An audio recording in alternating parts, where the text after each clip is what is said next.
ಒಂದು ಚಿಂತನೆಯನ್ನು ಇಟ್ಕೊಂಡು ಈ ಕಾರ್ಯಕ್ರಮವನ್ನು ಹಮ್ಮಿಕೊಂಡಿದ್ದೇವೆ. ಈ ರೀತಿಯ ಕಾರ್ಯಕ್ರಮಗಳು ಎಲ್ಲ ಸಂಸ್ಥೆಗಳಲ್ಲಿ ನಡೆಯುವುದಿಲ್ಲ. ಈಗಾಗಲೇ ಗುರು ಪರಂಪರೆ, ಗುರುವಿನ ಮಹತ್ವ, ಶಿಕ್ಷಣದ ಮಹತ್ವವನ್ನು ಪ್ರೊಫೆಸರ್ ಅವರು ಹೇಳಿದರು. ಸ್ವಲ್ಪ ಹೊತ್ತು ಈ ದೇಶಕ್ಕೋಸ್ಕರ ಬಲಿದಾನ ಮಾಡಿದ ಯೋಧರು ಅವರ ಸ್ಮರಣೆಯನ್ನು ಮಾಡುವ, ಮತ್ತು ಯಾಕೆ ಸ್ಮರಣೆ ಮಾಡಬೇಕು, ಇವತ್ತು ಯಾಕೆ ಈ ಕಾರ್ಯಕ್ರಮ ಮಾಡಬೇಕು ಅನ್ನೋದ್ರ ಬಗ್ಗೆ ಸ್ವಲ್ಪ ಹೊತ್ತು ಚಿಂತನೆ ಮಾಡುವ. ಮೊದಲನೇದು, ಯಾಕೆ ಕಾರ್ಗಿಲ್ ಯುದ್ಧ ನಡೆಯಿತು ಅನ್ನೋದು ನಾವು ಅರ್ಥ ಮಾಡಿಕೊಳ್ಬೇಕು. ಭಾರತ ಅನ್ನೋದು ಕಳೆದ ಸಾವಿರಾರು ವರ್ಷದ ಇತಿಹಾಸ ತಗೊಂಡ್ರೆ ಯಾವತ್ತೂ ಯುದ್ಧವನ್ನು ಬಯಸಲಿಲ್ಲ. ಪ್ರಾಯಶಃ ಸ್ವಾತಂತ್ರ್ಯ ಬಂದ ನಂತರ ಚೀನಾದ ಜೊತೆ ಒಂದು ಯುದ್ಧದಲ್ಲಿ ಸ್ವಲ್ಪ ಹಿನ್ನಡೆ ಆಗಿತ್ತು ಬಿಟ್ಟರೆ ಯಾವ ಯುದ್ಧವನ್ನೂ ನಾವು ಸೋಲಿಲ್ಲ. ಪಾಕಿಸ್ತಾನ ಡೇ 1 ಆಗಸ್ಟ್ 15, 1947 ನಮ್ಮ ಮೇಲೆ ದಾಳಿ ಮಾಡ್ತಾ ಬಂದಿದೆ. ಅವರಿಗೆ ದೇಶ ಕೊಟ್ಟಾಗಲೂ ಮರುದಿನವೇ ರೆಡ್ ಫೋರ್ಟ್ನ ಮೇಲೆ ದಾಳಿ ಮಾಡಲಿಕ್ಕೆ ಸಂಚು ರೂಪಿಸಿದವರು. 1998 ಭಾರತದಲ್ಲಿ ಒಂದು ದೊಡ್ಡ ವಿಸ್ಮಯ ನಡೆಯಿತು. ಎಲ್ಲರೂ ಬೆರಗಾದರು. ಯಾವುದಕ್ಕಂತ ಹೇಳಿದರೆ, ನಮ್ಮ ದೇಶದಲ್ಲಿ ಒಂದು ನ್ಯೂಕ್ಲಿಯರ್ ಟೆಸ್ಟ್ ಆಯಿತು ಪೋಖ್ರಾನಲ್ಲಿ, ರಾಜಸ್ಥಾನಲ್ಲಿ. ಜಗತ್ತಿನ ಎಲ್ಲ ದೇಶಗಳು ಬೆರಗಾಗುವ ರೀತಿಯಲ್ಲಿ ಆ ಟೆಸ್ಟ್ ಆಯಿತು. India became a nuclear nation. ಅಣುಶಕ್ತಿ ಇರುವಂಥ ದೇಶ ಆದ್ವಿ ನಾವು. ಆಗ ಬೇರೆ ಬೇರೆ ದೇಶಗಳಿಂದ ಒತ್ತಡಗಳು ಬಂದರೂ ಕೂಡ ನಾವು ಅದನ್ನು ಎದುರಿಸಿದ್ವಿ. ಕೆಲವು ತಿಂಗಳುಗಳಲ್ಲಿ ಪಾಕಿಸ್ತಾನವು ಕೂಡ, ಅದು ಅವರಾಗೆ ಮಾಡಿದ್ದಲ್ಲ, ಅಮೇರಿಕ ಮತ್ತು ಚೀನಾದ ಸಹಾಯ ತೆಗೆದುಕೊಂಡು ಅವರಲ್ಲಿಯೂ ಕೂಡ ನ್ಯೂಕ್ಲಿಯರ್ ಟೆಸ್ಟ್ ಮಾಡ್ತಾರೆ. 2 ದೇಶಗಳು ಶತ್ರು ರಾಷ್ಟ್ರಗಳು, ನ್ಯೂಕ್ಲಿಯರ್ ನೇಷನ್ ಆಯಿತು. ಆಗ ಜಗತ್ತಿನಲ್ಲಿ ಒಂದು ಪ್ರಶ್ನೆ ಬಂತು, ಇವರು ಇನ್ನೂ ಈ ನ್ಯೂಕ್ಲಿಯರ್ ಬಾಂಬನ್ನು ಬಳಸಿದರೆ ಏನಾಗಬಹುದು ಅಂತ. ಆಗ ನಮ್ಮ ದೇಶದ ಹೆಮ್ಮೆಯ ಪ್ರಧಾನಮಂತ್ರಿ ಆಗಿದ್ದಂಥ ಅಟಲ್ ಬಿಹಾರಿ ವಾಜಪೇಯಿ ಅವರು ಸ್ನೇಹದ ಹೆಜ್ಜೆಯನ್ನು ಇಡ್ತಾರೆ. ಭಾರತ ಮತ್ತು ಪಾಕಿಸ್ತಾನ ನಮ್ಮ ಶತ್ರುತ್ವ ಮುಗಿಬೇಕು, ಇಲ್ಲಿಂದ ಸ್ನೇಹದ ಹೊಸ ಒಂದು ಶಕೆ ಆರಂಭ ಆಗಬೇಕು ಅನ್ನೋ ಮೊದಲ ಹೆಜ್ಜೆಯನ್ನು ಯಾರು ಇಡ್ತಾರೆ? ಅಟಲ್ ಬಿಹಾರಿ ವಾಜಪೇಯಿ ಅವರು ಇಡ್ತಾರೆ. ಅಮೆರಿಕದಲ್ಲಿ ಅಲ್ಲಿನ ಪ್ರಧಾನಮಂತ್ರಿ ಪಾಕಿಸ್ತಾನದ ಪ್ರಧಾನಮಂತ್ರಿ ನವಾಜ್ ಶರೀಫ್ನ ಭೇಟಿ ಆಗ್ತದೆ, ಒಪ್ಪಂದವನ್ನು ಮಾಡ್ತಾರೆ. 2 ದೇಶಗಳು ಒಟ್ಟಿಗೆ ಕೆಲಸ ಮಾಡಬೇಕು ಅಂತ ಒಂದೇ ಚಿಂತನೆಯಲ್ಲಿ ಬರ್ತಾರೆ. ನವಾಜ್ ಶರೀಫ್ ಕೂಡ ಅದಕ್ಕೆ ಒಪ್ಪಿಗೆ ಕೊಡ್ತಾರೆ. ಫೆಬ್ರವರಿ 1999 ಮೊದಲನೇ ಬಾರಿ ದೆಹಲಿಯಿಂದ ಲಾಹೋರಿಗೆ ಒಂದು ಬಸ್ ಹೋಗ್ತದೆ. ಅಮನ್ ಕಿ ಆಶಾ ಅಂತ ಕರೀತಾರೆ ಅದನ್ನು. ಸ್ವತಃ ಅಟಲ್ ಬಿಹಾರಿ ವಾಜಪೇಯಿ ಅವರು ದೆಹಲಿಯಲ್ಲಿ ಬಸ್ಸನ್ನು ಏರಿ ಲಾಹೋರ್ ತಲುಪ್ತಾರೆ. ಇಡೀ ಜಗತ್ತಿಗೆ ಸ್ನೇಹದ ಒಂದು ಹೊಸ ಸಂದೇಶವನ್ನು ಭಾರತ ಕೊಡ್ತದೆ. ಮತ್ತು ಇಷ್ಟು ವರ್ಷ ಏನು ಶತ್ರುತ್ವ ಇತ್ತೋ ಅದನ್ನು ಮರೆತು ನಾವು ಸ್ನೇಹ ದೇಶಗಳಾಗಿ ಇರಬಹುದು ಅನ್ನೋದೊಂದು ಸಂದೇಶ ಹೋಗ್ತದೆ. ಆದರೆ ಅದೇ ಹೊತ್ತಿನಲ್ಲಿ ಪಾಕಿಸ್ತಾನದಲ್ಲಿ ಯಾವಾಗಲೂ ಅಲ್ಲಿಯ ಸರ್ಕಾರ ಮತ್ತು ಆರ್ಮಿ ಅದಕ್ಕೆ ಜಗಳ. ಒಂದು ರೀತಿ ಇಡೀ ದೇಶವನ್ನು ಕಂಟ್ರೋಲ್ ಮಾಡೋದು ಅಲ್ಲಿಯ ಆರ್ಮಿ. ಇವತ್ತಿಗೂ ಕೂಡ ಅಲ್ಲಿಯ ಆರ್ಮಿಯ ಚೀಫ್ ಆಗಿದ್ದಂಥ ಪರ್ವೇಜ್ ಮುಷರಫ್ ಇದನ್ನು ಸಹಿಸುವುದಿಲ್ಲ. ಭಾರತವನ್ನು ನಾವು ಬಿಡುವುದಿಲ್ಲ, ಭಾರತವನ್ನು ನಾಶ ಮಾಡಿಯೇ ಸಿದ್ಧಾಂತ ಯೋಚನೆ ಮಾಡ್ತಾನೆ. ಸಾಮಾನ್ಯವಾಗಿ ಆಗ ಈ ಚಿತ್ರಕ್ಕೆ ಬಂದದ್ದು ಕಾರ್ಗಿಲ್ ಜಾಗ, ಎತ್ತರದ ಪ್ರದೇಶ, ಸಿಯಾಚಿನ್ ಗ್ಲೇಷಿಯರ್. ಚಳಿ ಬಂದಾಗ -10, -20 ಡಿಗ್ರಿವರೆಗೆ ಹೋಗ್ತದೆ. ಅಲ್ಲಿ ಮನುಷ್ಯರಿಗೆ ಇರಲಿಕ್ಕೆ ಆಗುವುದಿಲ್ಲ. ಹಾಗಾಗಿ ಭಾರತ ಮತ್ತು ಪಾಕಿಸ್ತಾನ ನಡುವೆ ಒಂದು ಒಪ್ಪಂದ ಇತ್ತು. ಚಳಿಗಾಲದಲ್ಲಿ ಯಾರೂ ಅಲ್ಲಿ ಇರುವುದಿಲ್ಲ, ಬೇಸಿಗೆ ಕಾಲದಲ್ಲಿ ನಮ್ಮ ಜಾಗ ಏನಿದೆ ಪರ್ವತ ಶ್ರೇಣಿಯಲ್ಲಿ, ನಮ್ಮ ಜಾಗದಲ್ಲಿ ನಾವು ಗಾರ್ಡ್ ನಿಲ್ತೇವೆ, ನಿಮ್ಮ ಜಾಗದಲ್ಲಿ ನೀವು ನಿಲ್ಲಿ, ಚಳಿಗಾಲ ಬಂದಾಗ ನಾವಿಬ್ಬರೂ ವಾಪಸ್ ಹೋಗಬೇಕು ಅಂತ. ಆದರೆ ಮೇ ತಿಂಗಳಲ್ಲಿ ಅಲ್ಲಿ ಕುರಿ ಕಾಯುವವರು ಓಡಾಡಬೇಕಾದ್ರೆ ಕೆಲವು ಜನರು ಪರ್ವತ ಶ್ರೇಣಿಯಲ್ಲಿ ಇನ್ನೂ ಇದ್ದಾರಂತ ಗೊತ್ತಾಗ್ತದೆ. ಮತ್ತು ಅವರಿಗೆ ಇದು ಪಾಕಿಸ್ತಾನದವರಂತ ಗೊತ್ತಾಗ್ತದೆ. ಆಗ ಇಲ್ಲಿಂದ ಭಾರತದಿಂದ 4 ಸೈನಿಕರನ್ನು ಕಳಿಸ್ತಾರೆ. ಸೈನಿಕರು ಕಳಿಸಿದ್ದು ಮಾತ್ರ, ಅವರ ದೇಹ ಮಾತ್ರ ವಾಪಸ್ ಬರ್ತದೆ. ಸೌರಭ್ ಕಾಲಿಯಾ ಅನ್ನೋ ಒಬ್ಬ ಸೈನಿಕನ ನೇತೃತ್ವದೊಂದಿಗೆ 4 ಜನ ಹೋಗ್ತಾರೆ.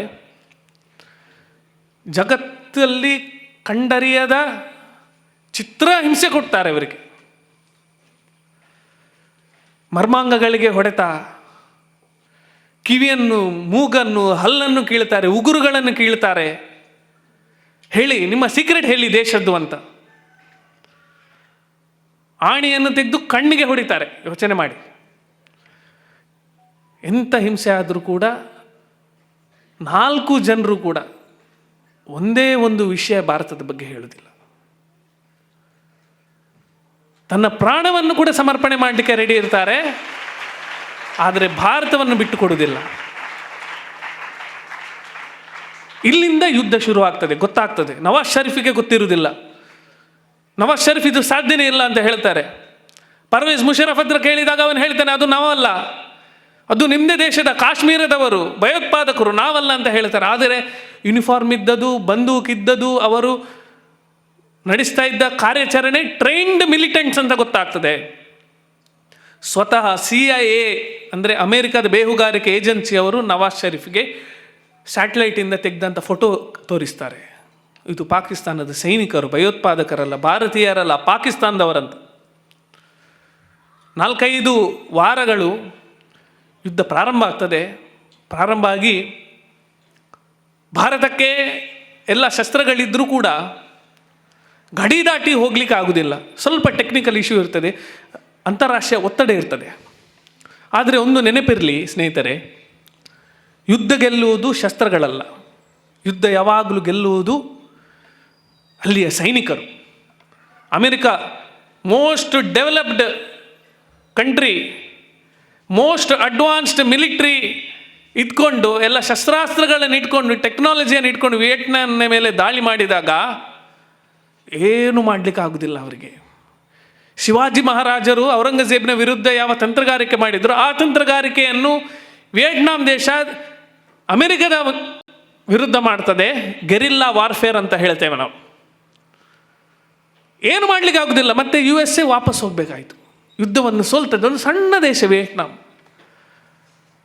ಯಾಕೆಂದರೆ ಅಲ್ಲಿ ಜನರು ಹಾಗಿದ್ರು, ಟೆಕ್ನಾಲಜಿ ಎಲ್ಲ. ಕೊನೆಗೆ ಈಗ ಟೈಗರ್ ಹಿಲ್ಸ್ ಅನ್ನು ಗೆದ್ದರೆ ಮಾತ್ರ ನಮಗೆ ಸಾಧ್ಯ ಅಂತ ಸಂದೇಶ ಬರ್ತದೆ. ಆಗ ವಿಕ್ರಮ್ ಬಾತ್ರಾ, ಲೆಫ್ಟಿನೆಂಟ್ ವಿಕ್ರಮ್ ಬಾತ್ರಾ, ನಾವು ಶಹನ್ಶಾ ಅನ್ನೋ ಸಿನಿಮಾ ಎಲ್ಲ ಬಂದಿತ್ತು, ನೋಡಿರ್ಬೋದು ನಾವು. ಲಕ್ಷ್ಯ ಅನ್ನೋ ಕೂಡ ರಿತಿಕ್ ರೋಷನ್ದು ಹಿಂದೆ ಒಮ್ಮೆ ಸಿನಿಮಾ ಬಂದಿತ್ತು. ಇದೆಲ್ಲವೂ ಕೂಡ ಕಾರ್ಗಿಲ್ನಿಂದ ಬಾರ್ಡರ್ ಸಿನಿಮಾ, ಅನೇಕ ಸಿನಿಮಾಗಳು ಬಂದಿದೆ. ಯಾರಿಗೂ ಗೊತ್ತಿಲ್ಲದ ಹಾಗೆ ಮನುಷ್ಯರು ಹೋಗಲಿಕ್ಕೆ ಸಾಧ್ಯವೇ ಇಲ್ಲ ಅಂತ ಪರ್ವತ ಶ್ರೇಣಿಯಲ್ಲಿ ಹತ್ತುಕೊಂಡು ಹೋಗ್ತಾರೆ ಇವರು. ರಾತ್ರಿ ಪಾಕಿಸ್ತಾನ ಸೇನೆ ಮೇಲೆ ದಾಳಿ ಮಾಡ್ತಾರೆ. ದಾಳಿ ಮಾಡಿ ಟೈಗರ್ ಹಿಲ್ಸ್ .5140 ಅದನ್ನು ವಶಪಡಿಸ್ಕೊಳ್ತಾರೆ. ವಶಪಡಿಸಿಕೊಂಡ ನಂತರ ಇಡೀ ಯುದ್ಧ ಭಾರತದ ಪರವಾಗಿ ನಿಲ್ತದೆ. ಅದರ ನಂತರ ನೆಕ್ಸ್ಟ್ ಪಾಯಿಂಟನ್ನು ಕ್ಯಾಪ್ಚರ್ ಮಾಡಬೇಕಾದ್ರೆ ವಿಕ್ರಮ್ ಬಾತ್ರಾ ಇನ್ನೊಂದು ಸೀನಿಯರ್ ಆಫೀಸರ್, ಅವರಿಗೆ ಫ್ಯಾಮಿಲಿ ಉಂಟು, ಮತ್ತು ಅವರಿದ್ದರೆ ನಮ್ಮ ದೇಶಕ್ಕೆ ಒಳ್ಳೆಯದಾಗ್ತದೆ, ನಮ್ಮ ಸೈನ್ಯಕ್ಕೆ ಒಳ್ಳೆಯದಾಗ್ತದೆ, ಅವರ ಪ್ರಾಣ ಹೋಗಬಾರ್ದು ಅಂತ ತನ್ನ ಪ್ರಾಣವನ್ನೇ ಸಮರ್ಪಣೆ ಮಾಡ್ತಾನೆ. 2 ಗುಂಡೇಟು ತಿಂದರೂ ಕೂಡ ಎದ್ದು ನಿಂತು 5 ಪಾಕಿಸ್ತಾನ ಸೈನಿಕರನ್ನು ಈ ವಿಕ್ರಮ್ ಬಾತ್ರಾ ಮುಗಿಸ್ತಾನೆ. ಅಷ್ಟು ಮಾತ್ರ ಅಲ್ಲ, ಇಡೀ ಅವನ ಏನು ಕಾರ್ಯಾಚರಣೆ ಇತ್ತೋ ಅದನ್ನು ಯಶಸ್ವಿಯಾಗಿ ನಡೆಸ್ತಾನೆ. ಸ್ವಲ್ಪ ದಿವಸದ ಹಿಂದೆ ಅವನ ಮನೆಗೆ ಹೋದಾಗ ತಕ್ಷಣ 18 ತಿಂಗಳ ನಂತರ ಬಂದಿದ್ದ ಮನೆಗೆ. ತಂದೆ ತಾಯಿ ಇಬ್ಬರು ಕೂಡ ಸ್ಕೂಲ್ ಟೀಚರ್. ಸಿಂಗಾಪುರಲ್ಲಿ ಕೆಲಸ ಸಿಕ್ಕಿದ್ದು ವಿಕ್ರಮನಿಗೆ. ಆದರೆ ಸೈನ್ಯದಿಂದ ಬಂದಾಗ ಸಿಂಗಾಪುರದ್ದು ಕೆಲಸ ತ್ಯಜಿಸ್ತಾನೆ, ಸೈನ್ಯಕ್ಕೆ ಸೇರ್ತಾನೆ. ಸೈನ್ಯಕ್ಕೆ ಸೇರಿ 18 ತಿಂಗಳ ನಂತರ ಮನೆಗೆ ಬರ್ತಾನೆ. ಬಂದ ಕೂಡಲೇ ಅವನ ಮಿತ್ರರು ಕೇಳ್ತಾರೆ, ಕಾರ್ಗಿಲಲ್ಲಿ ಏನೋ ವ್ಯತ್ಯಾಸ ಆಗ್ತದೆ, ನೀನು ಹೋಗ್ಬೇಕಂತೆ ಅಂತ. ಆಗ ಅವನು ಹೇಳ್ತಾನೆ, ಏನಿದೆ, ಸ್ವಲ್ಪ ದಿವಸ ಬಿಟ್ಟು ವಾಪಸ್ ಬರ್ತೇನೆ ನಾನು. ಬಂದಾಗ ಒಂದು ತಿರಂಗಾ झंडाವನ್ನು ಕೈಯಲ್ಲಿ ಇಟ್ಕೊಂಡು ಬರ್ತೇನೆ, ಇಲ್ಲಾಂದರೆ ತಿರಂಗಾ झंडा ನನ್ನ ಸುತ್ತಕೊಂಡಿರ್ತದೆ, ಅದರ ಜೊತೆಯಲ್ಲಿ ನಾನು ಬರ್ತೇನೆ ಅಂತ. ಏನು ಶವವಾಗಿ ಆದರೂ ಬರ್ತೇನೆ ಅಂತ ಮನಸ್ಸಿನಲ್ಲಿ ಇಟ್ಕೊಂಡೇ ಹೋದ. ತನ್ನ ಪ್ರಾಣವನ್ನು ಸಮರ್ಪಣೆ ಮಾಡಿದ. ಪರಮವೀರ್ ಚಕ್ರ ಸಿಗ್ತದೆ ಅವನಿಗೆ. ಮನೋಜ್ ಕುಮಾರ್ ಪಾಂಡೆ ಯುದ್ಧ ಭೂಮಿಯಲ್ಲಿ ನಿಂತಾಗ ಒಬ್ಬನೇ ಇದ್ದಾನೆ. 10 ಪಾಕಿಸ್ತಾನ ಭಯೋತ್ಪಾದಕರು ಮಿಲಿಟೆಂಟ್ಗಳು ಬರ್ತಾ ಇದ್ದಾರೆ. ಆಪರೇಷನ್ ವಿಜಯ್ ಇನ್ನೂ ಮುಗಿಲಿಲ್ಲ, ಅವನಿಗೆ ಕೊಟ್ಟ ಕೆಲಸ ಮುಗಿಲಿಲ್ಲ. ಅವನೊಂದು ಮಾತು ಹೇಳ್ತಾನೆ, ನನ್ನ ಕೆಲಸ ಮುಗಿಸುವ ಮುಂಚೆ ಏನಾದರೂ ಮರಣ ನನ್ನ ಮುಂದೆ ಬಂದರೆ ನಾನು ಮರಣವನ್ನು ಸಾಯಿಸ್ತೇನೆ ಅಂತ ಹೇಳ್ತಾನೆ. 10 ಗುಂಡುಗಳು ಬಿದ್ದಾಗಲೂ ಕೂಡ ತನ್ನ ಬಂದೂಕನ್ನು ಬಿಡುವುದಿಲ್ಲ. ತನ್ನ ಕೆಲಸ ಮುಗಿದ ನಂತರವೇ ತಿರಂಗವನ್ನು ಹಾರಿಸಿ ಮನೋಜ್ ಕುಮಾರ್ ಪಾಂಡೆ ತನ್ನ ಪ್ರಾಣವನ್ನು ಅರ್ಪಣೆ ಮಾಡ್ತಾನೆ. 500ಕ್ಕಂತೂ ಹೆಚ್ಚು ಸೈನಿಕರು ಪ್ರಾಣಾರ್ಪಣೆ ಮಾಡ್ತಾರೆ. ದೀರ್ಘವಾಗಿ ನಡೆದ ಯುದ್ಧ ಮುಗಿದು ಕೊನೆಗೆ ಭಾರತ ವಿಜಯಶಾಲಿ ಆಗ್ತದೆ. ಒಂದು ಮುಖ್ಯ ಏನಂತ ಹೇಳಿದರೆ, ಈ ಹಿಂದೆ ನಡೆದ ಎಲ್ಲ ಯುದ್ಧಗಳಲ್ಲಿ ಭಾರತ ವಿಜಯ ಸಾಧಿಸಿತ್ತು. ಆದರೆ ಈ ಯುದ್ಧದಲ್ಲಿ ಪಾಕಿಸ್ತಾನದ ನಿಜವಾದ ಮುಖವಾಡವನ್ನು ಜಗತ್ತಿಗೆ ತೋರಿಸಿತ್ತು. ಪಾಕಿಸ್ತಾನ ಏನು ಅಂತ ಜಗತ್ತಿಗೆ ಗೊತ್ತಾಯಿತು. ಕಾರ್ಗಿಲ್ನಿಂದ ಹಿಡಿದು ಆಪರೇಷನ್ ವಿಜಯ್ ಏನಾಗಿತ್ತೋ ಅಲ್ಲಿಂದ ಹಿಡಿದು ಮೊನ್ನೆ ಪಹಲ್ಗಾಮ್ನಲ್ಲಿ ನಡೆದ ಘಟನೆಗೆ ಅದಕ್ಕೆ ಉತ್ತರ ಕೊಡಲಿಕ್ಕೋಸ್ಕರ ನಡೆದಂಥ ಆಪರೇಷನ್ ಸಿಂಧೂರ್ವರೆಗೂ ಕೂಡ ಭಾರತೀಯ ಸೇನೆ ಇದೆ. ಜಗತ್ತಿನಲ್ಲಿ ಇರುವಂಥ best and strongest army in the world ಆಗಿದೆ ಇವತ್ತು. ಅದರ ಬಗ್ಗೆ 2 ಸಂಶಯವಿಲ್ಲ ಇವತ್ತು ನಮಗೆ. ಯಾರು ಬೇಕಾದರೂ ಹೇಳ್ಬೋದು. 16 ದೇಶಗಳಿಗೆ ಇವತ್ತು ಟ್ರೈನಿಂಗ್ ಯಾರು ಕೊಡ್ತಾರೆ ಅಂತ ಹೇಳಿದ್ದು ಇವತ್ತು ಇಂಡಿಯನ್ ಆರ್ಮಿ ಕೊಡ್ತಾ ಇದೆ. ನಮ್ಮಲ್ಲಿರುವಂಥ ಕೆಲವು 20 ವರ್ಷ 30 ವರ್ಷ ಹಳೆಯ ಜೆಟ್ಟನ್ನು ಹಿಡ್ಕೊಂಡು ಮೊನ್ನೆ ಆಪರೇಷನ್ ಸಿಂಧೂರ್ ಸಮಯದಲ್ಲಿ ಮೋಸ್ಟ್ ಅಡ್ವಾನ್ಸ್ಡ್ ರೀಸೆಂಟ್ ಅಮೇರಿಕನ್ ಜೆಟ್ಗಳನ್ನು ಕೆಳಗೆ ಹಾಕಿದ್ದೇವೆ ನಾವು, ಉದುರಿಸಿದ್ದೇವೆ ನಾವು. ಅದು ನಮ್ಮ ಸೈನಿಕರ ತಾಕತ್ತು. ಆದರೆ ಅನೇಕರಿಗೆ ಅನ್ನಿಸ್ಬೋದು 27 ವರ್ಷ ಆಗಿದೆ, ಇವತ್ತು ಯಾಕೆ ಅದನ್ನು ನೆನಪು ಮಾಡಬೇಕು, ಯುದ್ಧ ನಡೀತಾ ಇದೆ ಇಲ್ವಲ್ಲ. ಜಾನ್ ಎಫ್ ಕೆನೆಡಿ ಅಮೆರಿಕದ ಹಿಂದಿನ ರಾಷ್ಟ್ರಾಧ್ಯಕ್ಷ ಆಗಿದ್ದ. ಅವನೊಂದು ಮಾತು ಹೇಳಿದ್ದ, ask not what the country can do for you, but ask what you can do for your country ಅಂತ. ನಾನು ನನ್ನ ದೇಶಕ್ಕೋಸ್ಕರ ಏನು ಮಾಡಬಹುದು, ನಾನು ನನ್ನ ದೇಶಕ್ಕೋಸ್ಕರ ಏನು ಮಾಡಬಹುದು ಅನ್ನೋ ಪ್ರಶ್ನೆ ಕೇಳಲಿಕ್ಕೋಸ್ಕರ ನಾವು ಸ್ವತಃ ನಮಗೇನೆ ನಾವು ಕೇಳಬೇಕಾಗಿದೆ. ಇದು ನಿರಂತರವಾಗಿ ನಮ್ಮ ಜೀವನದ ಉದ್ದಕ್ಕೂ ಕೇಳಬೇಕಾಗಿದೆ. ಅದನ್ನು ನೆನಪು ಮಾಡಲಿಕ್ಕೋಸ್ಕರ ಈ ಕಾರ್ಯಕ್ರಮ ಇಟ್ಟಿರುವಂಥದ್ದು. ಅನೇಕರು ಇವತ್ತು ಇಲ್ಲಿಂದ ಸೇನೆಗೆ ಹೋಗುವವರು ಇರ್ಬೋದು, ಗೊತ್ತಿಲ್ಲ ನನಗೆ. ಆದರೆ ನಾವು ಯಾವ ಕ್ಷೇತ್ರಕ್ಕೂ ಹೋದರೂ ಕೂಡ ನಾಳೆ ನಮ್ಮ ದೇಶಕ್ಕೋಸ್ಕರ ಕೆಲಸ ಮಾಡಬೇಕು. ಇದನ್ನು ನಮ್ಮ ನೆನಪಿನಲ್ಲಿ ಇಡಬೇಕು. ಆಗ ಹೇಳಿದರು ಭಗವದ್ಗೀತೆಯ ಬಗ್ಗೆ, ರಾಮಾಯಣದ ಬಗ್ಗೆ. ಇವತ್ತು ಜಗತ್ತಿಗೆ ಅದನ್ನು ಕೊಡ್ಬೋದಾ ನಾವು? ಇವತ್ತಿನ ದಿನದಲ್ಲಿ ಭಗವದ್ಗೀತೆ ಬೇಕಾ? ಪ್ರಶ್ನೆ ಇದೆ ಅಲ್ಲ ಒಂದು. ಯಾಕೆ ಓದಬೇಕು ನಾವು? 5000 ವರ್ಷ ಆಯಿತು, ಔಟ್ಡೇಟ್ ಆಗಿರಬೇಕಲ್ಲ. ಆದರೆ ಇವತ್ತು ಜಗತ್ತಿನ ಶ್ರೇಷ್ಠ ಸೈಕಲಾಜಿಕಲ್ ಯೂನಿವರ್ಸಿಟೀಸ್ ಹೇಳ್ತದೆ, ಜಗತ್ತಿನ ಮೊದಲನೆಯ ಮತ್ತು ಅತ್ಯಂತ ಶ್ರೇಷ್ಠವಾದ ಸೈಕ್ಯಾಟ್ರಿಗೆ ಸಂಬಂಧಪಟ್ಟ ಪುಸ್ತಕ ಇದ್ದರೆ ಅದು ಭಗವದ್ಗೀತೆ ಅಂತ. ಯಾಕೆ ಅಂತ ಹೇಳಿದರೆ, ಯುದ್ಧದ ನಡುವೆ ಕೃಷ್ಣ ಹೋಗಿ ಅರ್ಜುನನನ್ನು ನಿಲ್ಲಿಸ್ತಾನೆ.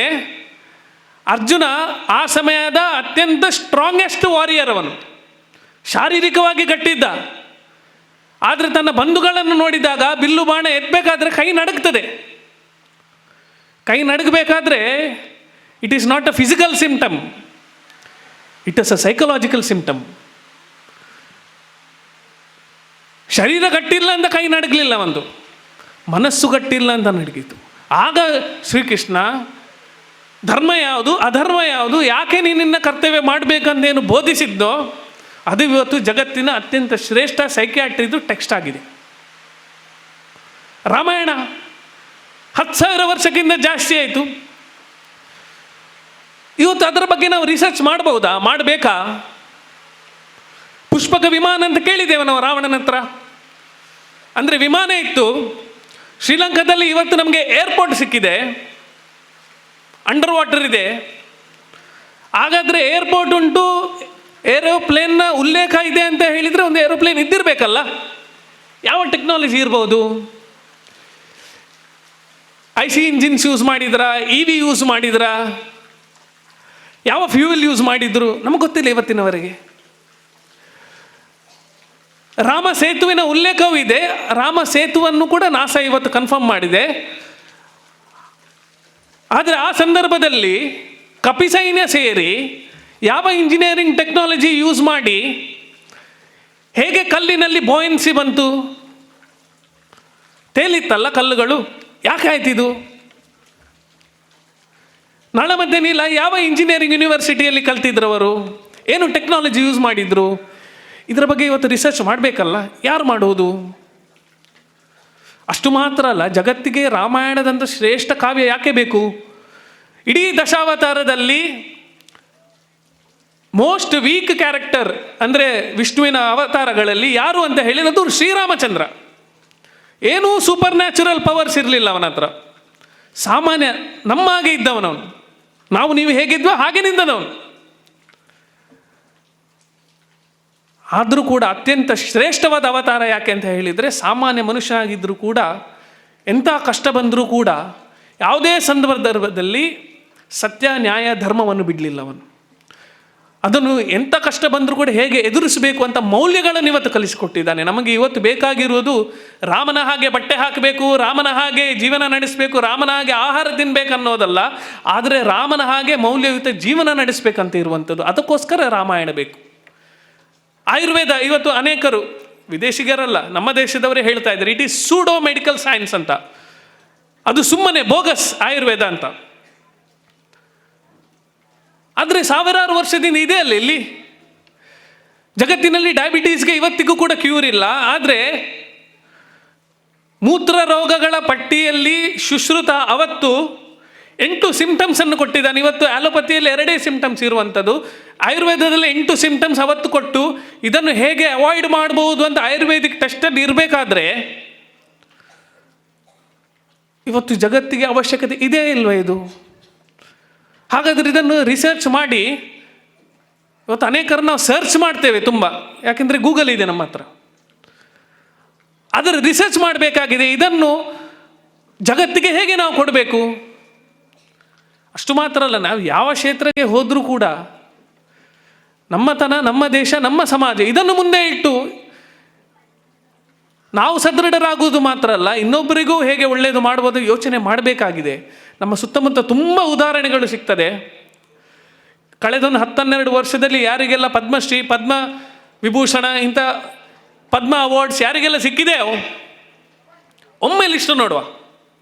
ಮೌಂಟೇನ್ ಮ್ಯಾನ್ ಆಫ್ ಇಂಡಿಯಾ ಅಂತ ಹೇಳ್ತೇವೆ ದಶರಥ್ ಮಾಂಜಿ. ಬಿಹಾರದಲ್ಲಿ ಹಾಸ್ಪಿಟಲ್ಗೆ ತನ್ನ ಹೆಂಡತಿಯನ್ನು ಕರ್ಕೊಂಡು ಹೋಗಬೇಕಾದ್ರೆ ಒಂದು ಪರ್ವತ ಮಧ್ಯದಲ್ಲಿದೆ, ರಸ್ತೆ ಸುತ್ತಾಡಿಕೊಂಡು ಹೋಗಬೇಕು ಅಂತ ಹೇಳಿದಾಗ ದಾರಿಯಲ್ಲಿ ಹೆಂಡತಿ ತೀರ್ಕೊಳ್ತಾಳೆ. ಆಮೇಲೆ ಯೋಚನೆ ಬರ್ತದೆ ಅವನಿಗೆ, ಪ್ರಾಯಶಃ ಒಂದು ಈ ರೋಡ್ ಟನಲ್ ಇರ್ತಿದ್ರೆ ಪರ್ವತದ ಮಧ್ಯದಲ್ಲಿ ನಾನು ಬೇಗ ಹೋಗ್ತಿದ್ನೇನೋ, ನನ್ನ ಹೆಂಡತಿ ಉಳಿತಿದ್ಲೇನೋ ಅಂತ ಯೋಚನೆ ಬಂತು. 20 ವರ್ಷಕ್ಕಿಂತ ಹೆಚ್ಚು ಒಬ್ಬನೇ ಮನುಷ್ಯ ಒಂದು ದೊಡ್ಡ ಪರ್ವತವನ್ನು ಗೆದ್ದು ಬಿಡ್ತಾನೆ, ಪರ್ವತದ ದೊಡ್ಡ ಟನಲ್ ಮಾಡ್ತಾನೆ. ಇವತ್ತು ಅವನನ್ನು ಮೌಂಟೇನ್ ಮ್ಯಾನ್ ಆಫ್ ಇಂಡಿಯಾ ಅಂತ ಗುರುತಿಸಿದೆ. ಯಾವಾಗ ಅಂತ ಹೇಳಿದರೆ 20 ವರ್ಷಗಳ ಕಾಲ ಜನರು ಅವನನ್ನು ಹುಚ್ಚನಂತೆಯೇ ಕರೆದದ್ದು. ಇದೆಲ್ಲ ಸಾಧ್ಯ ಬಂದ. ಆದರೆ ಒಬ್ಬನೇ ಒಬ್ಬ ಅವನ ಸಂಕಲ್ಪದೊಂದಿಗೆ ತನಗೋಸ್ಕರ ಅಲ್ಲ, ಸಮಾಜಕ್ಕೋಸ್ಕರ, ದೇಶಕ್ಕೋಸ್ಕರ ಮಾಡಿದ. ಆ್ಯಂಬುಲೆನ್ಸ್ ಮ್ಯಾನ್ ಆಫ್ ಇಂಡಿಯಾ ಅಂತ ಗೂಗಲ್ ಮಾಡಿ, ಕರೀಮುಲ್ ಹಕ್ ಅಂತ ಸಿಗ್ತದೆ.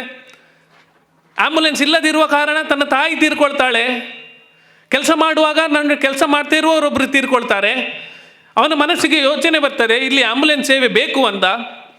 ಅವನ ಹತ್ರ ಹಣ ಇರುವುದಿಲ್ಲ, ಒಂದು ಹಳೆ ಬೈಕ್ ಇರ್ತದೆ, ಬೈಕಿಗೆ ಪೇಂಟ್ ಹಚ್ಚಿ ಅದನ್ನು ಆ್ಯಂಬುಲೆನ್ಸ್ ಆಗಿ ಮಾಡ್ತಾನೆ. ಸಾವಿರಾರು ಜನರ ಪ್ರಾಣವನ್ನು ಒಬ್ಬನೇ ಉಳಿಸಿದ್ದಾನೆ. ಇವತ್ತು ಬಜಾಜ್ ಅವನನ್ನು ಗುರುತಿಸಿ ಒಂದು ಬೈಕೆಲ್ಲ ಕೊಟ್ಟು ಸನ್ಮಾನ ಮಾಡ್ತಾರೆ. ಆದರೆ ಸನ್ಮಾನಕ್ಕೋಸ್ಕರ ಮಾಡಿದ್ದಲ್ಲ ಅವನು. ಒಂದು ವ್ಯವಸ್ಥೆ ಇಲ್ಲಿ ಕೊರತೆ ಇದೆ, ಸಮಾಜಕ್ಕೆ ಅವಶ್ಯಕತೆ ಇದೆ, ಅದಕ್ಕೆ ನಾನು ಅದನ್ನು ಮಾಡ್ಬೋದನ್ನ ಪ್ರಶ್ನೆ ಅವನು ಕೇಳಿರುವಂಥದ್ದು. What I can do for my country ಅಂತ. ಫಾರೆಸ್ಟ್ ಮ್ಯಾನ್ ಆಫ್ ಇಂಡಿಯಾ ಅಂತ ಹೇಳ್ತೇವೆ ನಾವು, ಜಾದವ್ ಪಯಾಂಗ್ ಅಂತ. ನದಿ ತೀರಕ್ಕೆ ಹೋಗ್ತಾನೆ, ಪ್ರವಾಹ ಬಂದು 100,000 ಹಾವುಗಳು ಸತ್ತಿರ್ತದೆ ನದಿ ತೀರದಲ್ಲಿ, ಕೆಲವು ಪ್ರಾಣಿಗಳು ಸತ್ತಿರ್ತದೆ. ಯಾಕೆ ಪ್ರವಾಹ ಬರ್ತಿದೆ ಅಂತ ಪ್ರಶ್ನೆ ಹಾಕ್ತಾನೆ. ಯಾಕೆಂದರೆ ಅಲ್ಲಿ ಅನೇಕ ವರ್ಷದಿಂದ ಇದ್ದ ಮರಗಳನ್ನು ಕಡಿತಾರೆ.